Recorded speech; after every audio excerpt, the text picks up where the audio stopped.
Faceva il palo nella banda dell'Ortica, ma era sguercio e non ci vedeva quasi più. È stato così che li han presi tutti senza fatica, come dire, li han presi tutti fuori che lui. Lui era fisso che scrutava nella notte, quando passa davanti a lui un carabiniere, insomma un ghisa, tre carreba, un metro e notte, neanche una piega, lui la fa neanche un plissi. Faceva il palo nella banda dell'Ortica, faceva il palo perché l'era il suo mestiere. Così precisi loro come quelli del mascarpone. Sono rimasti lì i suoi amici a vedere i carabinieri. Han detto: ma come brutta luce, vacca porca minchia! Il nostro palo, brutta bestia, ma dov'è? Lui era fisso che scrutava nella notte.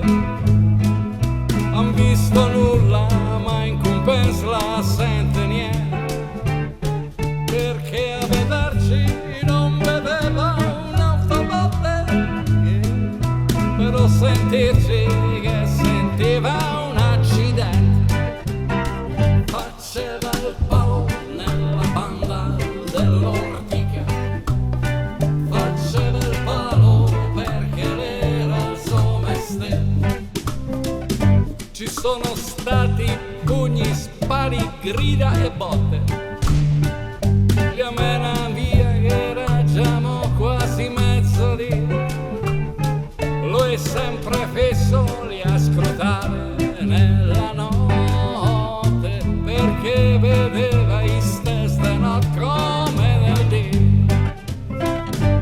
Ed eri ancora come un palo nella via. La gente guarda, gli dà 100 lire e poi se ne va. Lui circospetto guarda in giro e mette via, ma poi borbotta perché ormai le è un po' incazzata. Ed è arrabbiato con la banda dell'Ortica, perché lui dice non si fa così a rubare. Dice: ma come? A me mi lasciano qui di fuori da solo, e loro chissà quando è che vengono su.